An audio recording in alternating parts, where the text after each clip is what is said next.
अहिले भर्खरै एउटा होली वाइनहरूको जुलुस गयो यही बाटो भएर, जहाँ अनरस बिउ, जहाँ प्रभारी सङ्घका विद्यार्थी र युवा साथीहरू थिए। साथीहरू, हामीले बसिरहेको ठाउँ यी होली वाइनहरूवालाहरूले हिँडेको सफा गरेर पखालेर बढारेर बसौँ कि यत्तिकै बसौँ? हामीले यो बढारेका छौँ। हामीले होली वाइनहरूको जुलुस भर्खरै गयो र मुलुकलाई शुद्धिकरण गर्ने हामी अभियानमा छौँ। तालाको कुरा सुरु गरौँ कि महाकाली बेच्ने, मेची बेच्ने एमाले तत्कालीन माले पार्टीको भ्रातृ विद्यार्थी संगठन अनरस बिउका नेताहरूको विगतबाट सुरु गरौँ कि कहाँबाट सुरु गरौँ? नेपाल आमा बेच्ने, साक्षी किनाराका सदर हुने, नेवी संघका युवा भन्ने, तरुण दलका युवा भन्ने, तिनको कलङ्कित इतिहासबाट सुरु गरौँ कि कहाँबाट गरौँ? देश र जनताका लागि जे पनि गर्न तयार छु भन्नेहरू, ती सेलिब्रिटीहरूको अनुहार खोइ, गगन थापाहरूको अनुहार खोइ,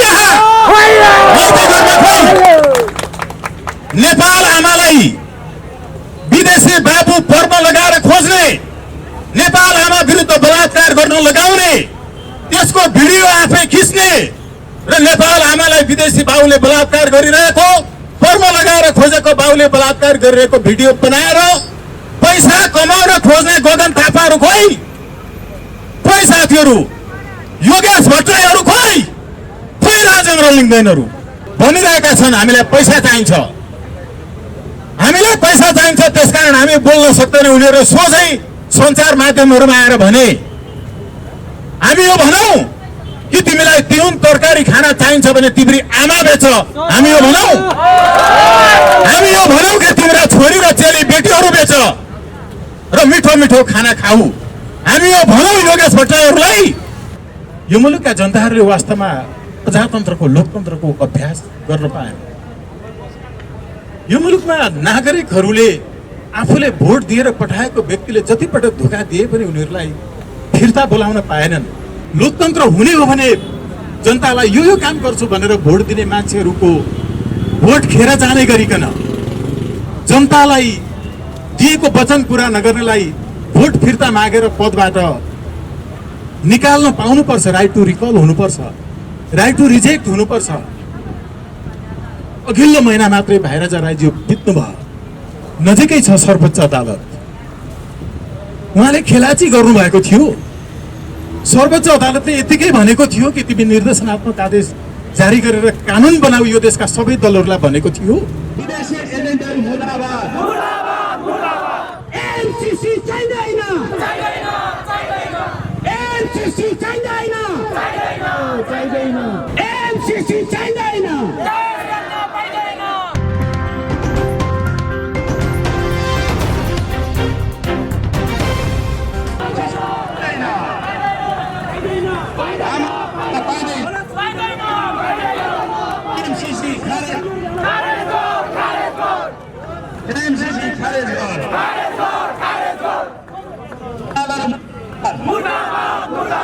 विदेशी एजेन्टहरू मुर्दाबाद, मुर्दाबाद, मुर्दाबाद। विदेशी एजेन्टहरू मुर्दाबाद, मुर्दाबाद, मुर्दाबाद। विदेशी एजेन्टहरू मुर्दाबाद, मुर्दाबाद, मुर्दाबाद। नेपाली जनताले चिनिरहेका छन् विदेशी एजेन्टहरूलाई र प्रश्न रूपमा चिनिरहेका छन्। त्यो दिन आउँदैछ, आउँदैछ, पर्खिरहेका छौँ, बोलिरहेका छौँ त्यो दिन। एमसीसी चाहिँदैन, चाहिँदैन, चाहिँदैन। एमसीसी चाहिँदैन, चाहिँदैन, चाहिँदैन। सातै प्रदेश जग्छौँ, जग्छौँ, सातै प्रदेश जग्छौँ, जग्छौँ, एमसीसी चाहिँदैन, चाहिँदैन, चाहिँदैन। एमसीसी चाहिँदैन, विदेशी दलाल होसियार, होसियार, होसियार। विदेशी दलाल होसियार, होसियार, होसियार। विदेशी दलाल होसियार, होसियार, होसियार। दुर्गाजी, उपस्थित आदरणीय सम्पूर्ण दाजुभाइ तथा दिदीबहिनीहरू, अहिले भर्खरै यही बाटो भएर होली वाइनहरूको एउटा जुलुस गयो। अहिले भर्खरै एउटा होली वाइनहरूको जुलुस गयो यही बाटो भएर, जहाँ अनरस बिउ, जहाँ प्रभारी संघका विद्यार्थी र युवा साथीहरू थिए। साथीहरू, हामीले बसिरहेको ठाउँ यी होली वाइनवालाहरूले हिँडेको सफा गरेर पखालेर बढारेर बसौँ कि यत्तिकै बसौँ? हामीले यो बढारेका छौँ। हामीले होली वाइनहरूको जुलुस यो भर्खरै गयो र मुलुकलाई शुद्धिकरण गर्ने हामी अभियानमा छौँ। हामी कुरा कहाँबाट सुरु गरौँ? कहाँबाट कुरा सुरु गरौँ कि महाकाली बेच्ने, मेची बेच्ने एमाले तत्कालीन माले पार्टीको भ्रातृ विद्यार्थी संगठन अनरासपियुका नेताहरूको विगतबाट सुरु गरौँ कि कहाँबाट सुरु गरौँ? नेपाल आमा बेच्ने, साक्षी किनाराका सदर हुने, नेवी संघका युवा भन्ने, तरुण दलका युवा भन्ने तिनको कलंकित इतिहासबाट सुरु गरौँ कि कहाँबाट गरौँ? कुरा कहाँबाट सुरु गरौँ? साथीहरू, राप्रवि संघ भन्ने, राष्ट्रिय प्रजातन्त्र युवक संगठन भन्ने, नेपाल आमालाई बेच्ने, तिनको साक्षी बन्ने, तिनका तलुवा चाट्ने युवा विद्यार्थी संगठनको कुरा गरौँ कि कहाँबाट गरौँ? लाज लागिरहेको छ अहिले भर्खरै यहाँबाट मोटरसाइकलमा जाने होली वाइनको जुलुस देखेर। यहाँ आएर म हेरिरहेको थिएँ, मिडियामा हिरो हुनेहरू, देश र जनताका लागि जे पनि गर्न तयार छु भन्नेहरू, ती सेलिब्रिटीहरूको अनुहार खोइ, गगन थापाहरूको अनुहार खोइ। यहाँ नेपाल आमालाई विदेशी बाबु पर्व लगाएर खोज्ने, नेपाल आमा विरुद्ध बलात्कार गर्न लगाउने, त्यसको भिडियो आफै खिच्ने र नेपाल आमालाई विदेशी बाबुले बलात्कार गरिरहेको, पर्व लगाएर खोजेको बाबुले बलात्कार गरिरहेको भिडियो बनाएर पैसा कमाउन खोज्ने गगन थापाहरू खोइ? खोइ साथीहरू, योगेश भट्टराईहरू खोइ? खोइ राजेन्द्र लिङ्गदेनहरू? नेपाल आमाका सपुत हुन् भने नेपाल आमा विरुद्ध विदेशी बाबु पर्व लगाएर खोज्नेहरू, अमेरिकी एजेन्ट बनेर सोझै तलब खाएर नेपाल आमा विरुद्ध सोझै एमसीसी कम्प्याक्टको 6.8 ले all of the staffs and the former staffs of MCC and the staffs of the US government will be immune from all of the tribunals and the courts arising out of this compact भन्यो किन? नेपालमा कुनै पनि मुद्दा अघि कृष्णजीले भन्दै हुनुहुन्थ्यो कि प्रहरीहरूलाई छातीमा गोली लागेर मर्यो एमसीसी को सुरक्षाकर्मीबाट भने पनि नेपालमा मुद्दा नलाग्ने व्यवस्था जो गरिएको छ यसका विरुद्ध बोल्न पर्दैन भनिरहेका छन्। हामीलाई पैसा चाहिन्छ, हामीलाई पैसा चाहिन्छ, त्यसकारण हामी बोल्न सक्दैनौँ। उनीहरू सोझै सञ्चार माध्यमहरुमा आएर भने हामी यो भनौं कि तिमीलाई तिउन तरकारी खाना चाहिन्छ भने तिम्री आमा बेच, हामी यो भनौं? हामी यो भनौं कि तिम्रा छोरी र चेली बेटीहरू बेच र मिठो मिठो खाना खाऊ? हामी यो भनौं योगेश भट्टराईहरूलाई? हामी भनौं गगन थापाहरूलाई, राजेन्द्र लिङ्गदेनहरूलाई, देउबा प्रचण्ड र महन्तहरूलाई? हामी यो भन्न सक्दैनौं, हामी यो सोच्न सक्दैनौं। तर नेपाल आमा विरुद्ध जो षड्यन्त्र भइरहेको छ हामी बताउन चाहन्छौं। आजको यो केवल विरोध मात्र होइन, तुलनात्मक अध्ययन कहिले विरोध हुँदैन, मीमांसाहरू कहिले पनि विरोध मात्र हुँदैन, तथ्यको प्रस्तुतिकरण विरोध हुँदैन, सत्य सत्य हुन्छ, त्यो विरोध हुँदैन। हामीले देखाइरहेका छौं, हामीले भनिरहेका छौं। You have to go through the report that was publicized, televised by Donald Trump in 2017. It clearly mentions that कि Indo-Pacific अन्तर्गत हामीले MCC मा रकम पठाइरहेका छौं। म हेर्न आग्रह गर्छु 2017 को रिपोर्ट को पेज नम्बर 4 र 21। म हेर्न आग्रह गर्छु 2019 को Indo-Pacific रिपोर्ट को पेज नम्बर 38 जहाँ Indo-Pacific अन्तर्गत राखिएको छ नेपाल र श्रृङ्खलालाई श्रीलङ्कालाई जो रिसेन्टली एडेड कन्ट्रीहरू हुन् भनेर भनिएको छ। बुझाउन चाहन्छु उनीहरूलाई, बुझ्दैनन् अङ्ग्रेजी भाषा भने कि एमसीसी को 5A शेड्युलले के भनेको छ। The report has to be submitted to the MCC in consent of the government of the India. किन भनियो कि इन्डियाको कन्सेन्टमा, इन्डियाको सम्मतिमा नेपालको रिपोर्ट एमसीसीलाई बुझाइनु पर्छ। उनीहरूले भने, मैले सुने एक दुईवटा कार्यक्रमहरूमा म पनि सँगै बसेको छु, यहाँहरूले हेर्नु भएको हुन सक्छ, अहिले पनि छन् युट्युबहरूमा। डाक्टर महतहरूसँगको सँगै छलफलमा बसेको छु। उहाँहरूले बताउनु भयो कि यो एमसीसी मार्फत हामीले उत्पादन गर्ने जलविद्युत जो जल ऊर्जा छ, यो ऊर्जा इन्डियाले किन्ने भएको कारणले हामीले इन्डियाको सम्मतिमा मात्रै बुझाउन सक्छौँ, उसलाई सोध्नु पर्छ। धान फलाउने हामी, कोदो मकै फलाउने हामी, हामीले धान फलाइसकेपछि मेरो धान कतिमा किन्छस् हामीले गएर सोध्नु पर्ने व्यापारीलाई। उसले केवल धानको पिसानी खर्च मात्रै बेहोरेर डबल मूल्यमा चामल बिक्री गर्छ मजदुरहरूलाई, किसानबाट धान किनेर।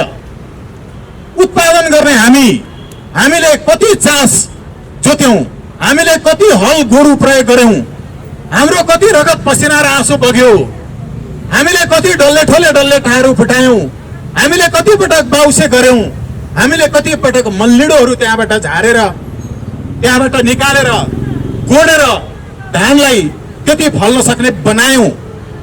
हामीले उत्पादन गरेको धानको मूल्य, हामी आफैले यसको परल मूल्य यति भयो भनेर मेरो धानको मूल्य यति हो हामीले कहिले तोक्न पाएनौं। हामी किसानहरूले कहिले पनि मेरो मकैको मूल्य यति हो भन्न पाएनौं। हामीले गएर व्यापारीलाई सोध्नु पर्यो कि मेरो धान कतिमा किन्छस्। यो नेपालको परम्परागत बजार प्रणाली, स्वर्णिम वाग्ले भन्ने विदेशी डाक्टरहरू जो अहिले युएन लाइन एजेन्सीमा छन्, जो अहिले डा अगाडि लेख्ने डाकाहरू छन्, यिनीहरूले यी महतहरूले यो परम्परागत नेपालको कृषि प्रणाली, कृषि बजार प्रणाली, उत्पादन हामीले गरिसकेपछि मूल्य किन्न जो तयार भएको छ व्यापारी उसलाई सोध्न जानुपर्ने प्रणाली यिनको दिमागबाट हट्न सकेन। त्यसैले यिनीहरू भन्छन् कि हामीले उत्पादन गरिसकेको जलविद्युत इन्डियाले किन्नुपर्ने भएको हुनाले इन्डियासँग सोध्नुपर्छ। यस्तो पुरानो विचार राखेर नयाँ युगका हामी युवाहरूलाई नेतृत्व गर्न सक्छन् यिनीहरूले? नयाँका नाममा आएकाहरू रविन्द्र मिश्रहरू खोइ एमसीसीको विरुद्धमा बोलेको खोइ उनीहरूले, जो पुरातन विचार राखिरहेका छन्, जो युगीन दास युगकालीन मानसिकता बोकिरहेका छन्, उनीहरूले युवाहरूको नेतृत्व गर्न सक्छन्, नयाँ नेपालको नेतृत्व गर्न सक्छन्। राजनीतिलाई विकल्पको रूपमा प्रस्तुत गर्दा मात्रै वैकल्पिक राजनीति हुन्छ। वैकल्पिक राजनीति के हो? वैकल्पिक राजनीति त्यो हो जसले हामीसँग चुनावमा उठेर गएका मान्छेहरूले हामीसँग करार गरेर तपाईको भोट हामीलाई दिनुस्, हामी तपाईलाई यो काम गर्छौं भनेर घोषणा पत्रमा लेखेर दिए, हाम्रो भोट लिइसके तर गर्छु भनेको काम गरेनन्। उनीहरूसँग हाम्रो भोट फिर्ता माग्न पाउनु पर्छ, यो राइट टु रिकल हो। उनीहरूलाई पदबाट फिर्ता बोलाउन पाउनु पर्छ, यो राइट टु रिकल हो। राइट टु रिकल जोसँग छैन, सिद्धान्तमा, विचारमा, निष्ठामा, विश्वासमा, उनीहरू वैकल्पिक हुन सक्दैनन्। हामीले हाम्रा उम्मेदवार भनेका निर्वाचनमा जित्ने मान्छेहरू जो गुण्डा फटा बलात्कारीहरू हुन्, पार्टीले खोजी खोजी गुण्डा फटा बलात्कारीहरूलाई मात्रै उम्मेदवार बनाउँछ। नेपालमा कुनै एउटा त्यस्तो पार्टी छैन जसले गुण्डा फटालाई उम्मेदवार नबनाएको होस्। यस्ता गुण्डा फटाहरूलाई उम्मेदवार बनाउँदा उम्मेदवारले नै बहिष्कार गर्न पाउने अधिकार, राइट टु रिजेक्ट, आजभन्दा 11 वर्ष अगाडि सर्वोच्च अदालतमा रिट दायर गरेर निर्देशनात्मक आदेश गराएको वकिल 3 जनाहरू मध्ये म स्वयं पनि एउटा हुँ। स्वतन्त्र राष्ट्रिय अभियानले त्यति बेला उठाएको आवाजसँगै आवाज उठाएर रिट दायर गर्नुहुने आदरणीय अधिवक्ता भाइराजा राईज्यू जो आज हामीसँग हुनुहुन्छ, जोसँग सर्वोच्च अदालतमा कयौं पटक हामीले बहस गरेर हामीले कयौं पटक सर्वोच्च अदालतको तत्कालीन प्रधान न्यायाधीश कल्याण श्रेष्ठज्यूको इजलासबाट राइट टु रिजेक्ट, यो मुलुकका जनताहरूले वास्तवमा प्रजातन्त्रको, लोकतन्त्रको अभ्यास गर्न पाए। यो मुलुकमा नागरिकहरूले आफूले भोट दिएर पठाएको व्यक्तिले जतिपटक धोका दिए पनि उनीहरूलाई फिर्ता बोलाउन पाएनन्। सर्वोच्च अदालतले हामीले 11 वर्ष अगाडि दायर गरेको रिटमा भाइराजा राईज्यू जो हुनुहुन्थ्यो, जसको भर्खरै निधन भयो, म भावपूर्ण रूपमा श्रद्धाञ्जली व्यक्त गर्न चाहन्छु।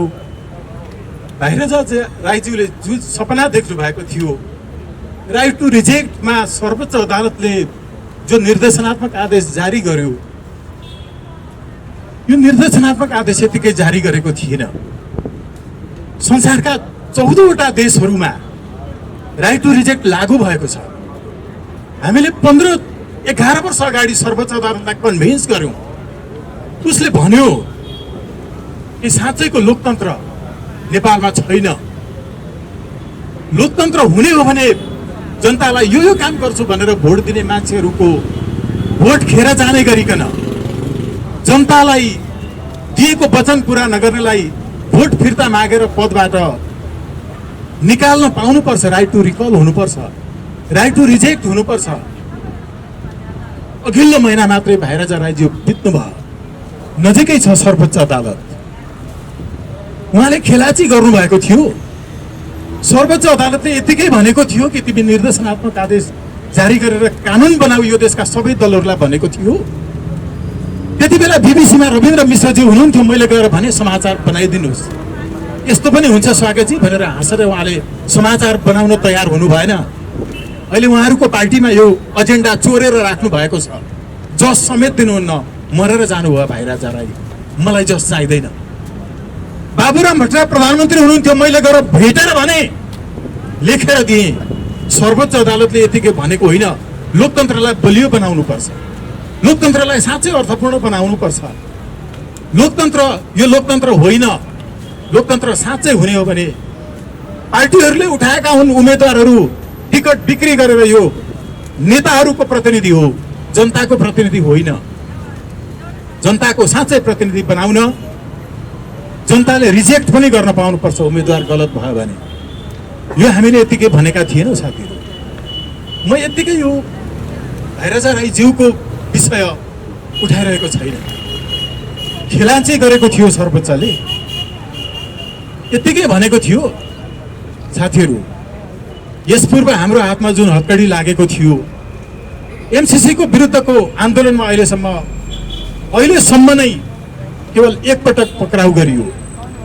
त्यो हामी 20 जना साथीहरूलाई पक्राउ गरिएको थियो। पछि केही साथीहरू छुट्नु भयो।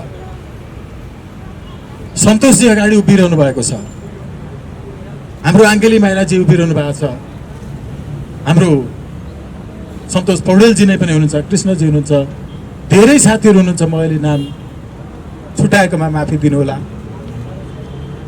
यो मुलुकमा हामीले पनि यो आँखामा पट्टी बाँधेर यो व्यवस्था ल्याउनका लागि आर्मीले हामीलाई पानी भित्र हालेर अन भएको हिटरमा पिसाब गर्न लगाएर, यद्यपि हामीले त्यति बेला कुनै पार्टीको सदस्य नभइकन स्वतन्त्र रूपमा नागरिकहरूको तर्फबाट आवाज उठाउँदै आएका थियौँ। हामीलाई आर्मीले लगेर चाहिँ, म सँगसँगै पूर्णविराम कविजी हुनुहुन्छ, नवीन विभास पत्रकार हुनुहुन्छ, एकै चरणमा सँगसँगै लगेर जसरी थुनेको थियो यो व्यवस्था, यति घिनलाग्दो व्यवस्था, विदेशीहरूलाई नेपाल आमाको छातीमाथि परेड खेल्न छुट दिने व्यवस्था, यो ल्याउनका लागि थिएन। सर्वोच्च अदालत अगाडिको यो माइती घर मण्डलामा हामी यो संकल्पका साथ कयौं वर्षदेखि उभिरहेका छौं। यो देशमा राइट टु रिकल लागू हुन्छ हुन्छ हुन्छ, राइट टु रिजेक्ट लागू कुनै पनि हालतमा भएर छोड्छ। हामी यसको लागि कुनै पनि हालतमा सबै मूल्यहरू चुकाउन तयार छौं। मकैको बोट 3 महिनामा अर्को जेनेरेसन एउटा घोगो फलाएर मर्छ। सालको बोट 3 वर्षमा कत्रो हुन्छ? हामी सालको बोटहरू 11 वर्षको बीचमा हामी गुणात्मक हिसाबले यो विचारलाई, उन्नत लोकतन्त्रको विचारलाई, प्रत्यक्ष प्रजातन्त्रको विचारलाई विचारोपण गर्दै यहाँसम्म आइपुगेका छौं। साथीहरू, म विनम्रतापूर्वक आग्रह गर्छु एउटा कुरा अन्त्यमा, कि जर्मनीमा जन्मिएको मार्क्सको नाममा खुलेको पार्टी मार्क्सवादी नामैले नेपालवादी हुन्छ कि हुँदैन? रसियामा जन्मिएको लेनिनको नाममा खुलेको लेनिनवादी नेपालवादी हो कि होइन? अनि चाइनामा जन्मिएको माओको नाममा खुलेको पार्टी माओवादी नामैले नेपालवादी हो कि होइन? नेपालको बाद हो कि होइन? रविन्द्र मिश्रहरूले भनेको द राइज अफ मेरिटोक्रेसी लेखेपछि मिखाइल यङको बेलायतीहरूले सुरु गरेको त्यो मेरिटोक्रेसी नेपालको हुन सक्छ कि सक्दैन? मेरिटोक्रेसी राष्ट्राध्यक्ष हुन जो राष्ट्राध्यक्ष छ उसैको जेठो छोरा भएपछि मात्रै मेरिट हुन्छ। यथास्थितिवादी हामीले विरोध गरेका होइनौँ, हामीले तुलना गरेर तथ्य देखाएका हौँ, हामीले सत्य पर्गेलेका हौँ। त्यसैले नेपालको विचार, नेपाल भूमिको विचार, उन्नत लोकतन्त्रको दर्शन, प्रत्यक्ष प्रजातन्त्रको दर्शनतर्फ गोलबद्ध हुनका लागि म आह्वान गर्छु, आग्रह गर्न चाहन्छु र अहिलेका लागि बिदा हुन चाहन्छु। धन्यवाद सबैमा।